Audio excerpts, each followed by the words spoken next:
কবিগুরু রবীন্দ্রনাথ ঠাকুরের ছোটদের গল্প। আব্দুল মাঝি। আব্দুল মাঝি ছুচলো তার দাড়ি, গোঁফ তার কামানো, মাথা তার ন্যাড়া। তাকে চিনি, সে দাদাকে এনে দিত পদ্মা থেকে ইলিশ মাছ আর কচ্ছপের ডিম। সে আমার কাছে গল্প করেছিল, একদিন চৈত্র মাসের শেষে ডিঙিতে মাছ ধরতে গিয়েছে। হঠাৎ এলো কালবৈশাখী, ভীষণ তুফান, নৌকা ডোবে ডোবে। আব্দুল দাঁতে রশি কামড়ে ধরে ঝাঁপিয়ে পড়ে জলে, সাঁতরে উঠল চরে, কাছি ধরে টেনে তুলল তার ডিঙি। গল্পটা এত শিগগিরই শেষ হলো, আমার পছন্দ হলো না। নৌকাটা ডুবল না, অমনিই বেঁচে গেল।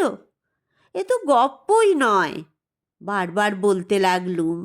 তারপর সে বললে, তারপর সে এক কাণ্ড।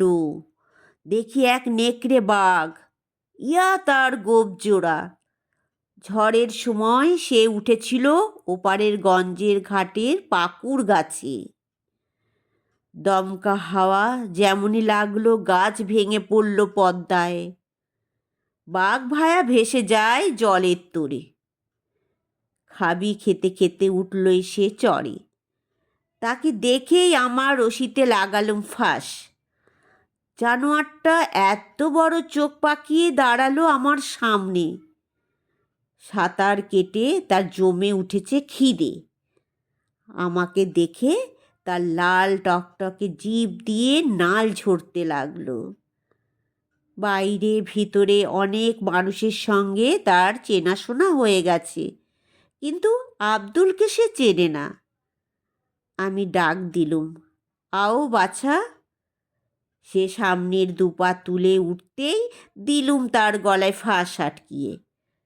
ছাড়াবার জন্যে যতই ছটফট করে, ততই ফাঁস এঁটে গিয়ে তার জিভ বেরিয়ে পড়ে।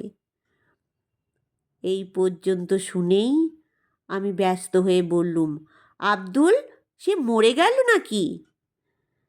আব্দুল বললে, মরবে তার বাপের সাধ্যে কি? নদীতে বান এসেছে, বাহাদুরগঞ্জে ফিরতে হবে তো। ডিঙির সঙ্গে জুড়ে বাঘের বাচ্চাকে দিয়ে গুণ টানিয়ে নিলেম অন্তত 20 ক্রোশ রাস্তা। গোঁ গোঁ করতে থাকে, পেটে দাঁড়ের খোঁচা।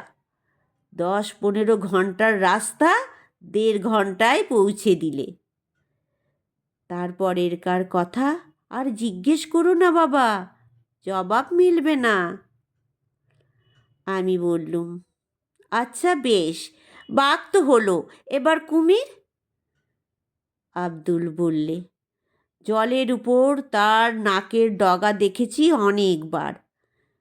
নদীর ঢালু ডাঙায় লম্বা হয়ে শুয়ে সে যখন রোদ পোহায়, মনে হয় ভারী বিচ্ছিরি হাসি হাসছে।